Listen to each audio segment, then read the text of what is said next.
Ahoj všichni anime fanoušci. Vítejte zpět na našem kanále, kde vám dnes představíme 5 úžasných anime, které si můžete užít na Netflixu. Já jsem Yami a těším se, že vám představím tyto skvosty. Začneme hned prvním titulem. Yu Yu Hakusho. Kdo by odolal příběhu o mladíkovi jménem Yusuke Urameshi, který získá druhou šanci na život poté, co obětuje sám sebe, aby zachránil malého chlapečka před nebezpečným autem? Yu Yu Hakusho nám přináší směs akce, dobrodružství a nadpřirozených prvků. Jak se Yusuke vypořádá se svým prvním případem jako detektiv světa duchů? To se dozvíte v první sérii na Netflixu. Nanatsu no Taizai. Další epický příběh přichází z Nanatsu no Taizai. Skupina 7 smrtelných hříchů, která byla kdysi považována za zrádnou, je na misi zachránit království Lyonesse před novými tyrany.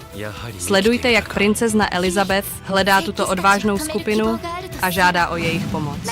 Boje, tajemství a neuvěřitelné síly, to všechno najdete v tomto úžasném anime. Tokyo Ghoul. Pokud máte rádi temné a napínavé příběhy, Tokyo Ghoul je pro vás.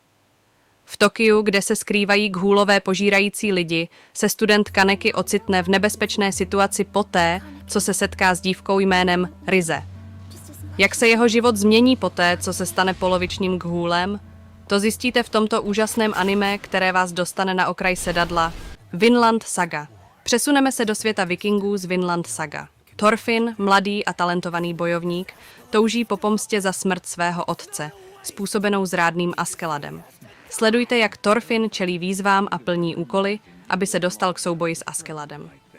Cesta pomsty vede nejen k boji, ale také k otázkám o vlastním rozhodnutí a cílech. Komi-san wa Komyushou desu. A nakonec představujeme vám Komi-san wa Komyushou desu. Komi Shouko, krásná a tajemná studentka, má jednu malou vadu. Nemůže komunikovat s ostatními.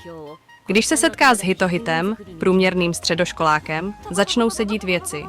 Jaký bude osud této nesmělé krásky a co to znamená pro Hitohita, který se rozhodl jí pomoci najít 100 přátel. To bylo našich 5 anime na Netflixu. Máte nějaké oblíbené anime na Netflixu, které jsme nezmínili? Dejte nám vědět v komentářích. Nezapomeňte dát like, sdílet a přihlásit se k odběru pro další skvělý obsah. Děkuji za sledování a uvidíme se příště.